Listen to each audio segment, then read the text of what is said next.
Hola a todos, mi nombre es Joaquín Fenoy Solsona y esta es mi historia. Empecé a trabajar a tiempo completo en noviembre de 2013 en todo lo que es Bitcoin, blockchain y, y soluciones técnicas dedicados a ese sector. En 2014 tuve la suerte de conocer a un grupo de ciberactivistas donde se encontraron los principales y más talentosos desarrolladores de blockchain, especialmente en el proyecto Dark Wallet y en casas ocupas como la Casa de la Montaña y Calafou. En ese periodo tuve la suerte de conocer pues, a los principales desarrolladores como Amir Taaki, Vitalik Buterin, etcétera, etcétera, que estaban desarrollando un proyecto para, con el concepto que creó Peter Todd, CoinJoin, permitir que Bitcoin sea una moneda anónima. Es decir, en aquel momento la Fundación Bitcoin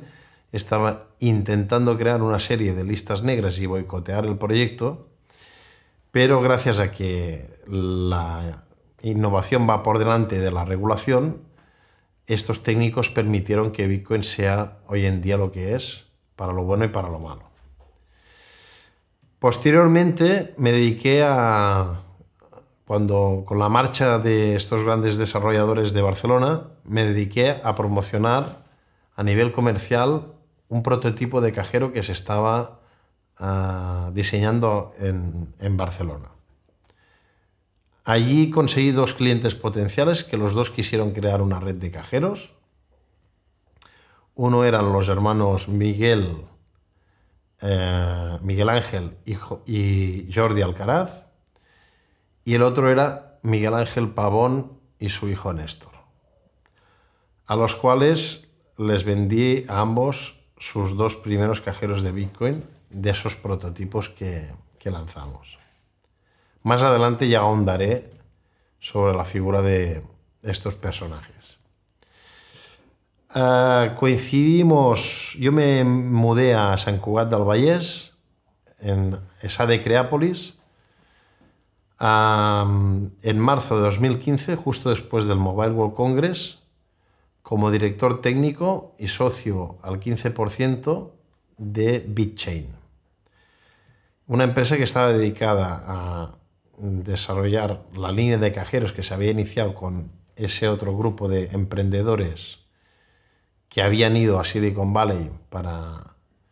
hacer otro tipo de proyectos de blockchain. Yo seguí con la línea de cajeros y con la búsqueda de capital humano para llevar a cabo proyectos de cajeros y de blockchain. Estuve desde marzo a marzo, o sea, un año, de marzo del 2015 a marzo de 2016, y en esos meses se hizo mucho trabajo, se trajo el capital humano, en buena parte fue de la empresa ChipChap de Castellón. Junto con ellos y con promesas rotas sobre los administradores que nos prometían los recursos necesarios para llevar a cabo todo lo que había sobre la mesa, pues se llegó a completar lo que considero con toda la humildad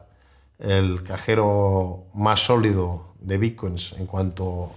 técnicamente hablando, en cuanto a minimización de problemas y autonomía. Y en julio de 2015 pudimos hacer el lanzamiento en Atenas con una gran repercusión mediática. Vinieron medios de todo el mundo, en los cuales pues ahí se pudo dar un gran tirón mediático a lo que era la empresa en sí. Al tercer día de estar el cajero operativo tuvimos que cesar las operaciones por el riesgo de que se empezó a mover unos volúmenes que primero no podíamos abastecer y segundo por el sitio público y la integridad de las personas que nos habían cedido el espacio, pues era una temeridad. Otro factor que hizo saltar las alarmas fue el rumor de que Piraeus Bank, el principal banco de Grecia, tenía la intención de presionar a las Cortes de Atenas para que confiscaran el cajero de manera cautelar hasta que se aclarara la situación legal de Bitcoin en Grecia, porque había empezado a mover un volumen muy grande justo en la semana del control de capitales. Con lo cual, la necesidad en Grecia estaba creada para usar Bitcoin, a diferencia del resto de países donde no dejaba de ser una alternativa, ¿no? Tuvimos que esconder el cajero en un sitio bastante peculiar, un servicio. Fue en ese punto donde yo vi que la cosa tomaba un cariz demasiado turbio, donde me centré únicamente en buscar una vía logística viable para operar en territorio heleno, porque era justo donde la necesidad estaba creada y los griegos estaban dispuestos a pagar sus comisiones por encima del precio de mercado. Es decir, los griegos no tenían la posibilidad al resto de la Unión Europea de poderse registrar a un exchange, y todo el dinero lo tenían que gastar en territorio griego, con lo cual la única posibilidad de saltarse ese bloqueo era comprando bitcoins en territorio local. Eso me llevó a hacer desde julio del 2015 hasta julio-agosto del 16 casi una veintena de viajes, 18 en concreto, cada uno entre 1 a 3 semanas de estancia, intentando buscar las bases legales para constituir la logística y hacer posible el operar telemáticamente, ya que hacerlo de manera local era un riesgo por tener una cantidad de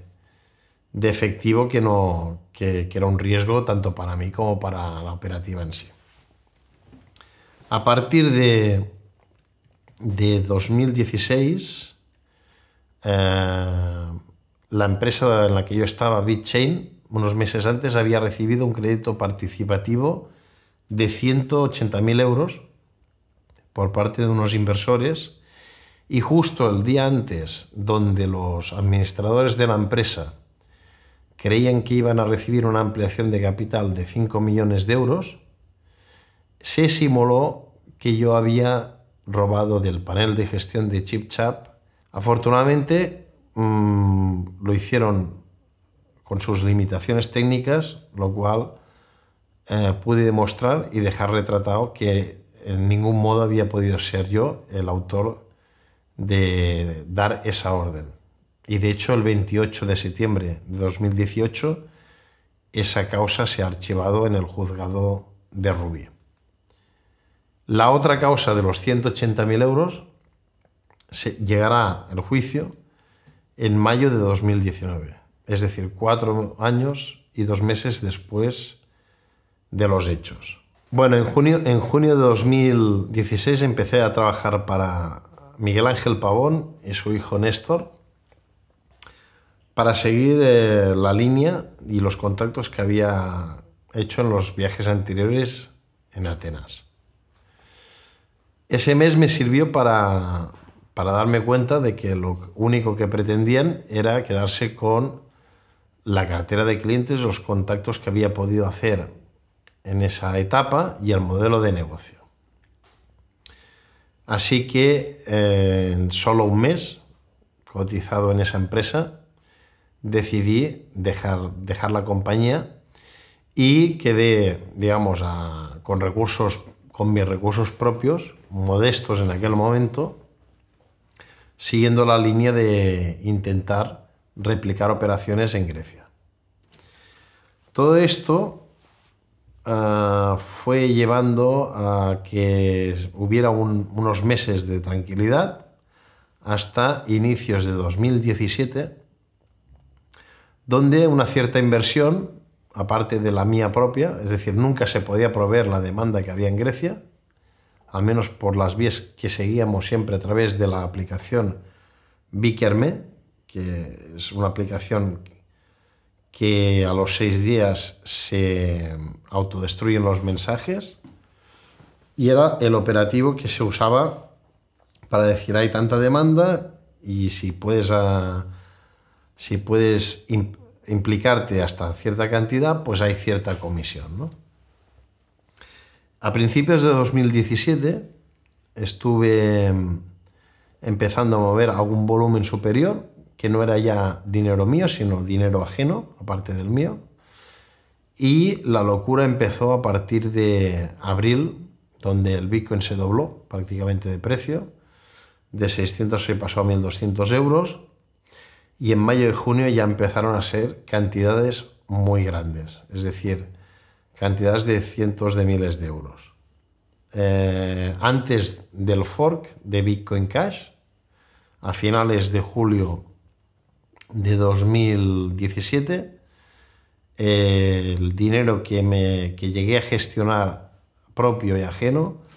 superaba con creces 340 bitcoins por un lado y casi 800.000 euros. Entonces, durante esos meses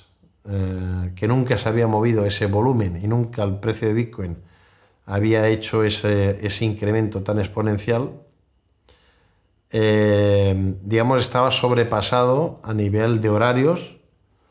por todo para aprovechar al máximo la oferta y la demanda y la locura en la que había entrado el mercado en sí, ¿no? Pasó agosto.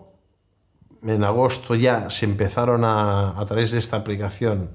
de Bickerme, empezaron a dar una serie de retrasos con unas excusas más o menos justificables, como que se había movido más volumen que nunca, como que estaba siendo todo muy intenso en cuanto a niveles de volatilidad, etcétera, etcétera. En septiembre esos retrasos se fueron dilatando más. Y en octubre, hace justo un año, digamos que se constató que el accidente de mi vida fue el quedarme yo sin mis recursos propios,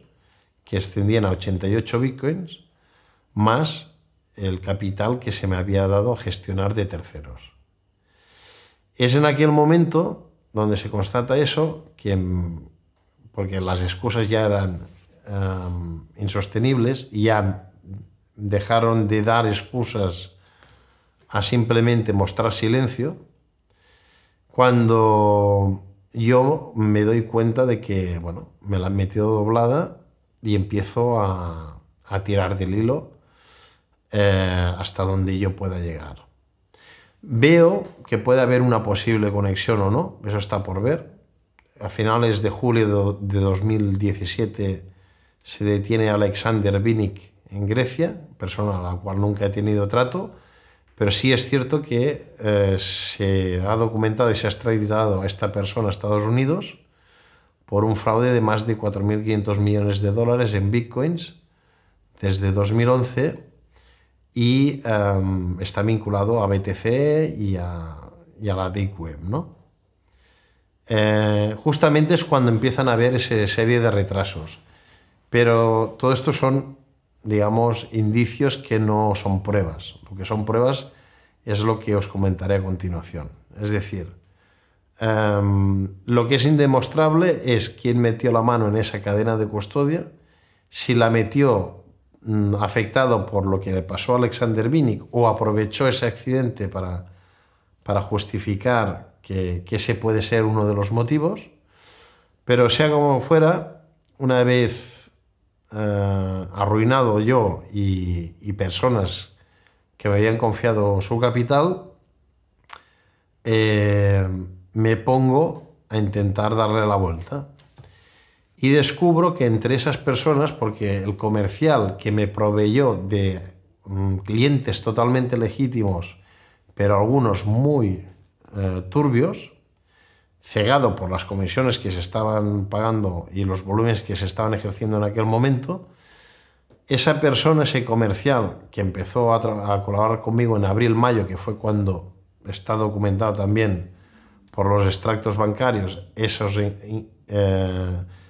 cuantías tan grandes, me había propuesto en varias ocasiones traerme clientes ilícitos o de turbias intenciones, y yo siempre me había negado. Entonces él, cegado por las comisiones, me vistió de persona totalmente legítima a una persona llamada Santi Fuentes Jové. Santiago Fuentes Jové es una persona que ya no solo tiene antecedentes por estafa, sino sentencias por estafa desde el año 2002. Y detrás de este Santiago Fuentes Jové, que se me hizo un Skype en catalán totalmente correcto, luego descubres que si tú pones Santi Fuentes en Google no sale nada malo, pero si pones Santiago Fuentes Jové, pues aparece un poco de todo su historial. Allí lo que pude ver al constatarse esos retrasos y esos problemas tan serios es que detrás de él había gente muy, muy turbia y muy, muy mala. Todo empezó a principios de octubre, cuando mi madre, bueno, a mediados finales de octubre, cuando mi madre, al llegar a casa de comprar, recibió una llamada amenazadora y, nada más decírmelo, fuimos a denunciarlo a la Guardia Civil en Sant Andreu de la Barca. Como mis padres son mayores, nosotros nos desplazamos unos días fuera a expensas de que se pudiera solucionar el tema de Grecia, porque la única vía de comunicación era a través de esta aplicación cifrada, que era el Vikerme. Y como la situación era tan tensa y estresante para todos, el 7 de noviembre de 2017 se crea una web difamatoria que se llama joaquinfenoyestafador.com, y el creador de esta web es Fermín Solano, el cual no solo cuenta su versión interesada y sesgada, sino que todavía amplifica aún más en los datos totalmente falseables y demostrables a través del peritaje informático que se ha hecho. Yo el día 9 de noviembre tenía una teórica reunión en Zaragoza con un posible inversor, a la cual acudí 50% por la desesperación de buscar soluciones y al otro 50% con la certeza de que podía ser una encerrona, pero ya con la voluntad decidida de dar la cara a las personas que se querían coger la justicia por su mano, dar la cara y decirles: ahora qué se supone que tiene que pasar, ¿no? Es decir, aquí me tenéis, comprobad que yo no tengo el dinero, comprobad mi portátil, mi móvil, haced conmigo lo que queráis. Una vez sabía que mi familia estaba en un lugar seguro, ¿no? Y sí, fue una de estas dos opciones que planteaba la que sucedió. De hecho, todo lo que cuento aquí está grabado en conversaciones telefónicas, no es una historia que estoy explicando ante cámara, sino que está corroborado tanto por 400 páginas de diligencias de la Guardia Civil como llamadas y peritajes informáticos. Yo me presento en Zaragoza y se me presenta una persona que se llama Óscar Costa, del cual a día de hoy se ha puesto en paradero desconocido, porque ha sido la única de las personas identificadas en el vídeo de mi secuestro que, una vez declarado a la Guardia Civil, ya se ha negado a declarar al juzgado y no se sabe su paradero. Cuando yo llego a Zaragoza, este Óscar Costa me hace sentar en un sitio estratégicamente elegido y aparecen de manera espontánea, uno a uno, Santi Fuentes por un lado, Mainer Julián por otro, que es un señor de Colombia, Fermín Solano, que es el creador de la web difamatoria, y Jesús Rodríguez. y me rodean en un sitio que técnicamente no me podía escapar de ahí. Y me dicen que estoy localizado y que les dé mi portátil y mi teléfono móvil para que lo supervisen y realmente comprueben que no tengo ni los bitcoins ni los euros. Está Fermín Solano inspeccionando mi ordenador y mi teléfono móvil, corroboran que efectivamente estoy sin un céntimo, que apenas tenía para gasolina, y entonces me hacen una propuesta, que es que me vaya con ellos, porque si salgo de allí por mi propia voluntad ya me tienen localizado y ya han montado un operativo para secuestrarme, ¿no? Esa es la única alternativa que tenía ante ello. En la barra había otro señor que estaba con ellos, que en la propia grabación de la Guardia Civil se ve cómo se queda cenando luego de que yo me vaya a Barcelona con Mainer Julián, un señor de Colombia, y Santi Fuentes. Este señor desconocido de la barra se queda cenando con Fermín Solano y Óscar Costa, y en las declaraciones ante el juez se han negado a dar el nombre de dicho individuo. Durante el trayecto de Zaragoza a Barcelona hacemos una parada en un área de servicio. Yo apuro la gasolina al máximo porque en ese trayecto, pues claro, tú vas conduciendo y la cabeza te va a 1000 por hora, ¿no? Y sabía que en la área de servicio de la Porta de Barcelona, dirección Barcelona, en ese lavabo de esa gasolinera, había que pedir la llave para ir al servicio. A pesar de que ellos se quedan con mis pertenencias, con mi portátil, y revisan todo lo que hago con mi móvil, ellos necesitan para el día siguiente que les consiga 1 millón de euros en bitcoins porque tienen un cliente en Madrid que quiere hacer la compra de esa cuantía. Es por ello que no me incomunican del todo, es decir, me tienen controlado el móvil y el portátil, pero aprovecho justo el momento que voy al servicio para cerrar con llave desde dentro y enviar a mis familiares, a través de la aplicación Signal, una nota de audio diciendo que me han secuestrado y diciendo dónde vamos a aparcar el coche. Gracias a ello, bueno, borro enseguida la nota de audio una vez veo que hay los dos palitos de que se ha recibido en el dispositivo. Borro la nota de audio y nos vamos a pernoctar en el hotel Barceló Sants, a aparcar el coche allí. Una vez llegamos a Sants, pernoctamos en Mainer Julián y yo en el Hotel Ofelia, y al día siguiente ya habían alquilado un piso que vete a saber quién hubiera estado allí, ¿no? Durante la mañana yo estaba intentando hacer lo que me estaban obligando a hacer, es decir, proveerles de esa cuantía de bitcoins que necesitaban para un cliente que está dispuesto a pagarlo en efectivo en Madrid. Y recibí la llamada de la Guardia Civil de Navarra y fue todo muy surrealista porque, claro, no podía hablar con la libertad, ¿no? Es decir, yo estaba simulando una operación de compraventa o de estudio de mercado mientras el Guardia Civil me decía que están aquí sus padres, que si tiramos para adelante lo del secuestro... Pues imaginaros, ¿no? La situación era así, sí, es un buen momento para comprar, está al alza, no sé, era todo muy... para dejarlo lo más claro posible que la situación era aquella, hasta que el hombre me dijo que realmente está con ellos y me puede hablar con tranquilidad, le dije que sí, lo tiraron todo hacia adelante y estábamos Mainer Julián, Santi Fuentes y yo, y la pareja de Santi Fuentes, dirección a la estación de Sants a recoger el coche,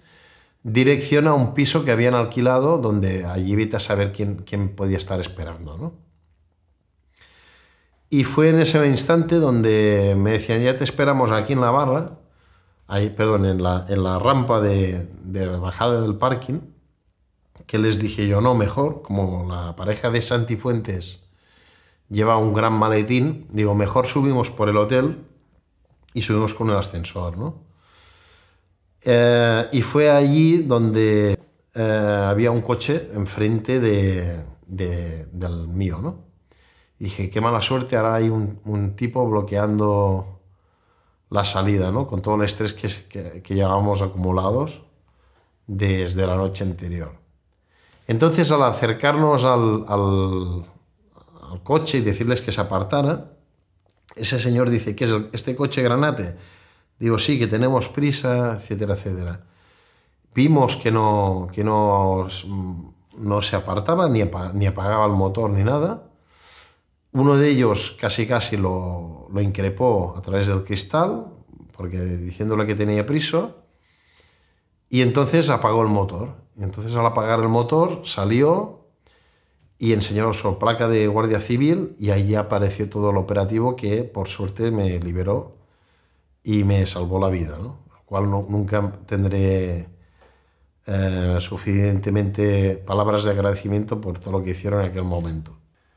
Posterior al secuestro que tuvo lugar el 9 de noviembre del 17, la Guardia Civil, aparte de salvarme mi vida, hizo un gran trabajo y consiguió en las diligencias las imágenes del propio secuestro. Se reactivó la web difamatoria que habían desactivado precisamente para que acudiera a esa reunión en Zaragoza, donde era la encerrona, y cuya llamada tengo grabada del día antes con Fermín Solano, pidiéndole que desactive la web, que estaba empezando que la registró el 21 de octubre de 2017 y que la estaba empezando a explotar a principios de noviembre. Él la desactivó para que yo acudiera a esa reunión y durante el registro del móvil por parte del mismo, durante el proceso de secuestro en Zaragoza, gracias al peritaje informático, se pudo recuperar esa llamada donde queda acreditado que le digo en 2 ocasiones que tengo una reunión importante que puede hacer que se reinicie y se restablezcan las inversiones para intentar devolver en la medida de lo posible lo perdido, pero que espero que no sea una encerrona en 2 ocasiones, como así fue. Una vez constatado que era una encerrona y que posteriormente la Guardia Civil me salvó y me liberó a las 15 horas, se reactivó la web con una serie de, si ya de por sí las cantidades son dramáticas, pues lo amplificó por 2 y amplificó por mucho más la cantidad de teóricos afectados, con el fin de que en caso de que me pasara algo, antes de que yo ratificara el secuestro el 18 de diciembre en la Ciutat de la Justícia, ellos pudieran, a través de su red de personas de su ejército de multiniveles,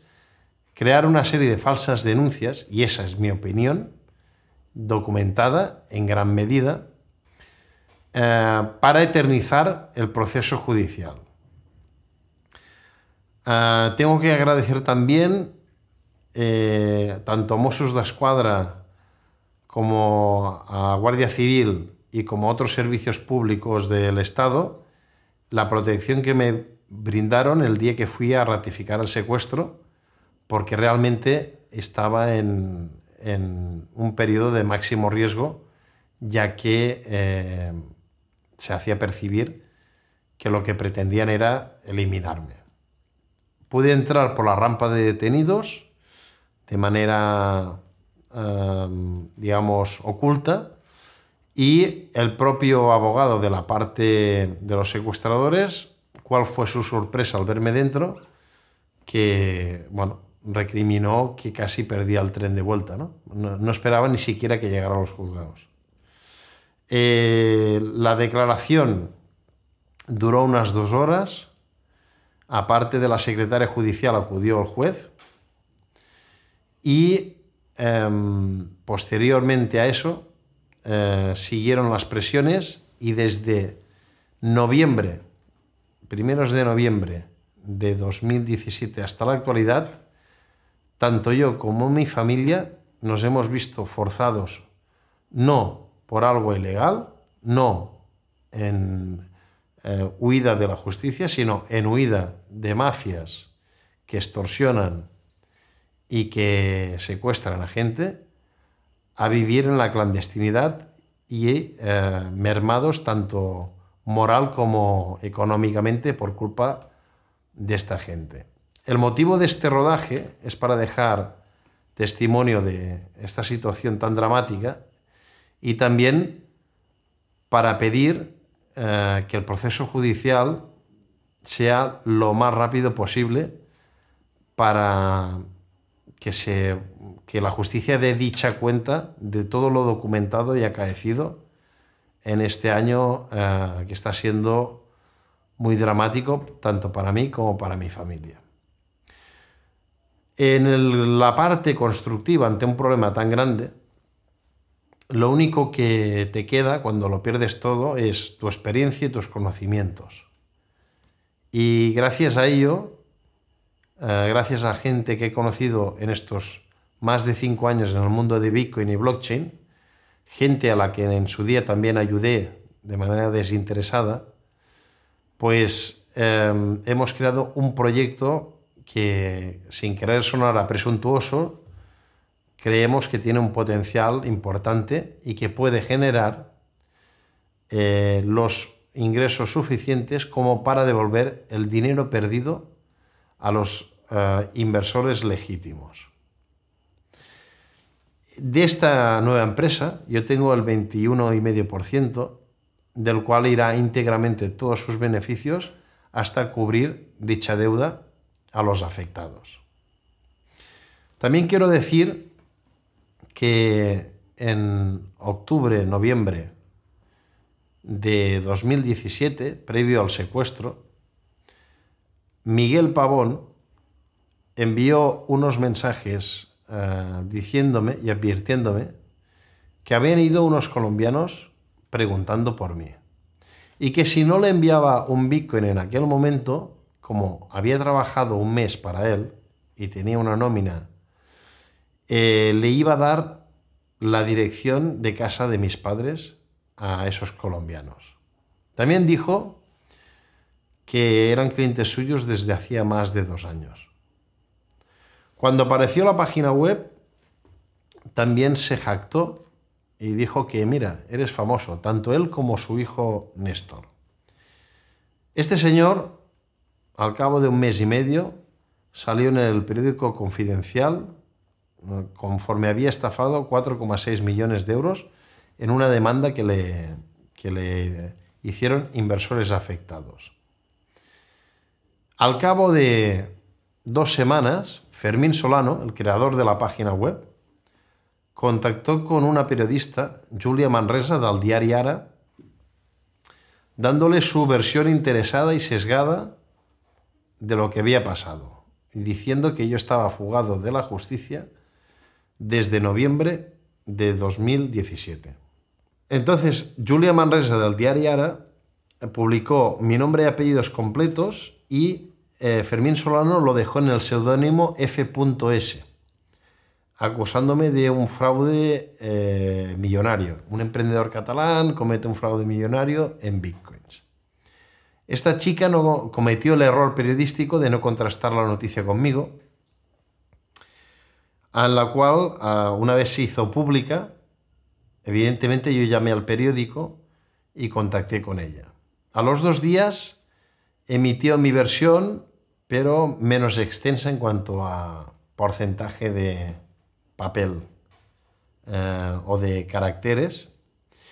Y luego, posteriormente, contacté con el director del periódico para que en la sección de cartas al director también se expusiera una disculpa y una aclaración de que el creador de esa noticia y de esa página web era Fermín Solano. Luego, un periodista del periódico El País, Cristian Segura, me contactó porque el propio Fermín Solano también lo había intentado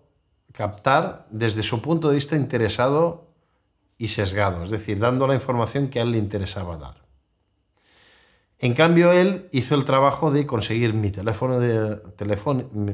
número de teléfono, contactarme y hacerme una entrevista completa para contrastar lo que le explicaba a uno y lo que le explicaba a otro. En esa entrevista, y todo lo que cuento está grabado por llamadas telefónicas, tanto con Julia Manresa como con Cristian Segura, en esa entrevista yo le explico mi versión de los hechos, él habla con las otras partes y hay unos puntos que quería aclarar, porque también están documentados por llamadas telefónicas. En la entrevista del País,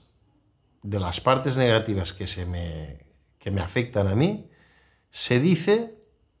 que el bufete de abogados que invirtió en Bitchain 180.000 euros y que yo evité que invirtiera más dinero al advertirle de la estafa cometida por los hermanos Alcaraz, me había presentado una docena de clientes de los cuales habían acabado invirtiendo 2 millones de euros en mí. Quiero decir que esto es totalmente falso y está corroborado por la llamada que le hice al propio Joaquín Fábregas, donde él admite que lo que aparece en ese periódico es mentira y que además le deja en ridículo al bufete de abogados porque es como si le hubieran engañado 12 veces a él. Con lo cual, esta es una crítica que quiero decir a lo que se ha publicado en El País. Otro tema es que Fermín Solano le dijo al periodista del País, Cristian Segura, que lo del secuestro era mentira, que eso el juez lo había desestimado. En favor de él también quiero decir que se tomó la molestia de llamar al juzgado de instrucción número 7 de la Ciutat de la Justícia para corroborar que evidentemente el caso está vigente y en pleno proceso judicial. Luego se comenta mi vinculación en el proceso del 1 de octubre. Sobre el sistema informático que se instauró en la Generalitat de Cataluña. Aquí quiero aclarar varias cosas. Uno es que yo, de las personas que fueron a declarar por la implicación que tuvieron, teórica y presunta implicación que tuvieron en la logística informática del 1 de octubre, las conozco desde la época de Sant Cugat, cuando estaba en Bitchain. Es más, vinieron a vivir a Sant Cugat porque iban a ser parte de la empresa. Tanto a Quim Franquesa como a Vicent Nos, yo los presenté a ambos. De ahí a decir que ellos son los que han hecho lo que dicen que han hecho, eso está por ver y por demostrar. Porque una cosa es lo que se investiga y se dice y otra cosa es lo que se afirma en ese artículo. Así que quisiera romper una lanza en favor de la gente de ChipChap,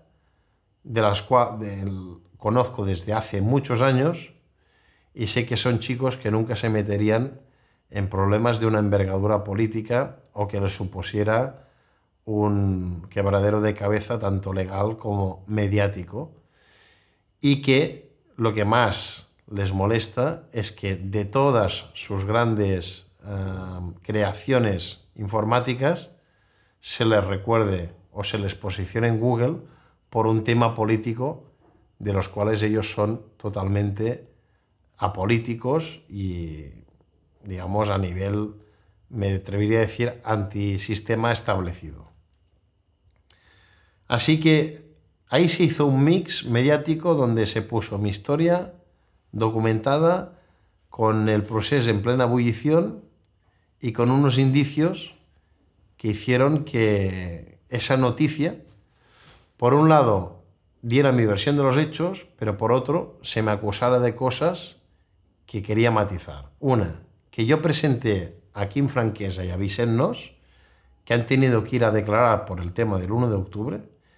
pero que yo no he tenido nada que ver en el proceso ni en la elaboración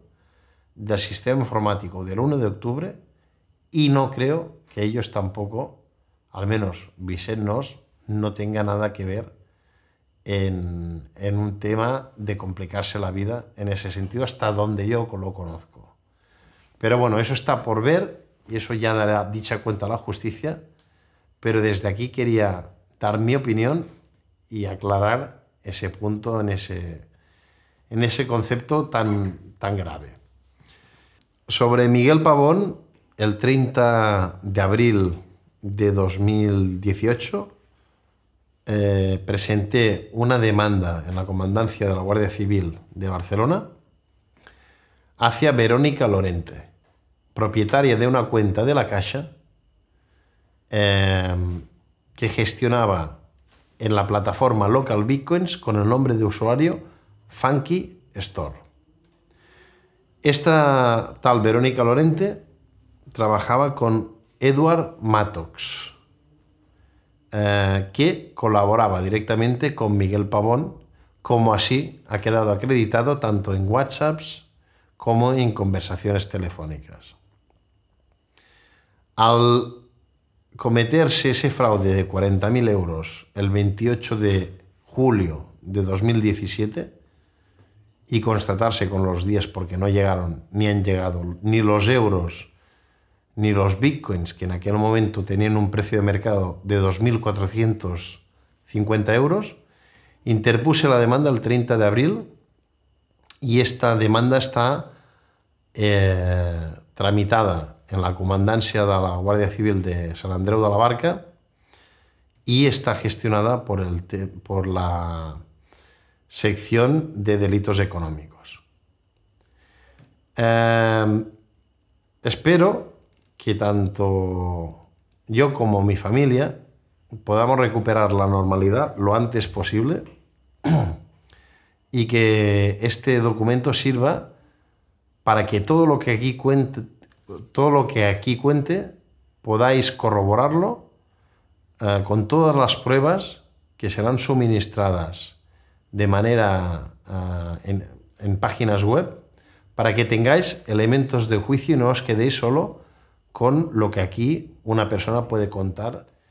En los últimos meses, para darle la vuelta a todo este embrollo a nivel económico,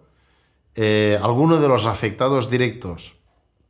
de lo perdido en Grecia me ha ayudado de forma muy directa y yo he aprovechado todos los contactos que he hecho a lo largo de estos años con emprendedores y programadores de blockchain para desarrollar una aplicación pionera en prueba de existencia, es decir, en certificar cualquier archivo digital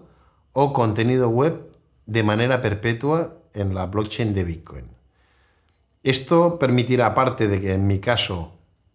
dejar constancia más allá de la vida de un servidor o del pago de un servidor de internet, en la blockchain de Bitcoin, todo, las llamadas telefónicas, WhatsApps,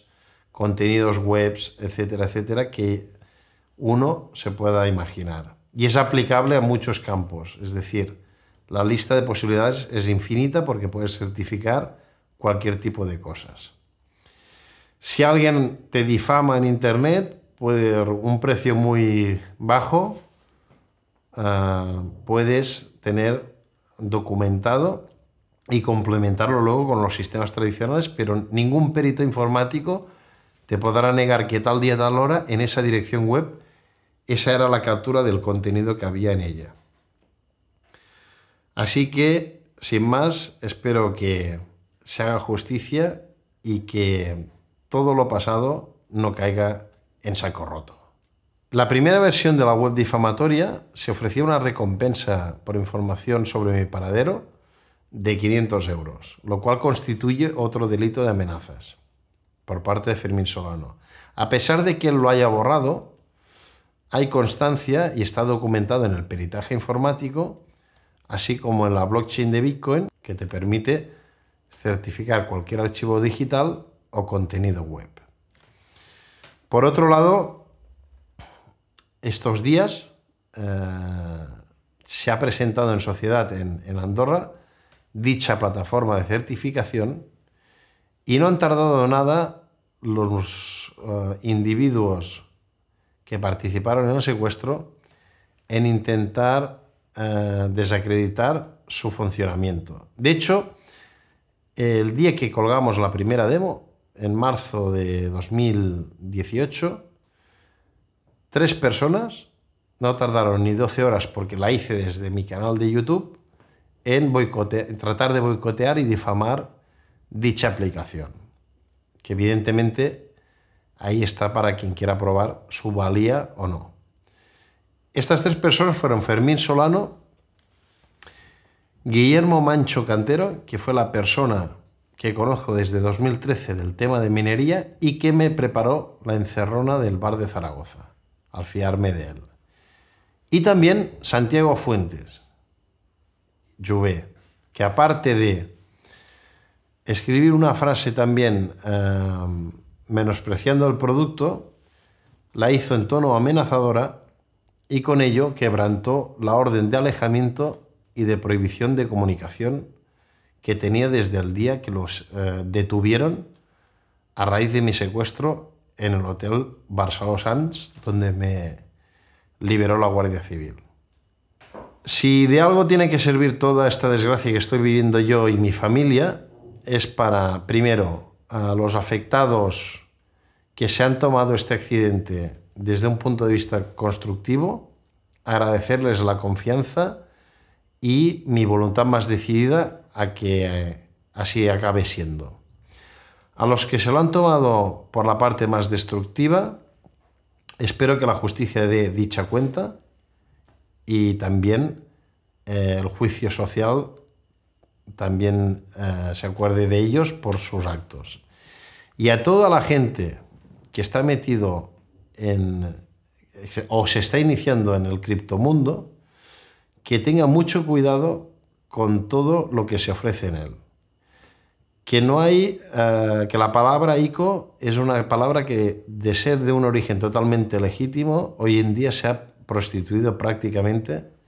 ya que más del 90% acaban siendo estafas o multiniveles o de otro tipo. Sobre todo, no invirtáis vuestro tiempo y dinero si no tenéis vastos conocimientos y comprobáis que detrás de cada proyecto hay gente legítima, corroboréis la identidad de las mismas y no seáis víctimas de toda la maldad que se ha ido integrando en este mundo en los 2 últimos años. Gracias.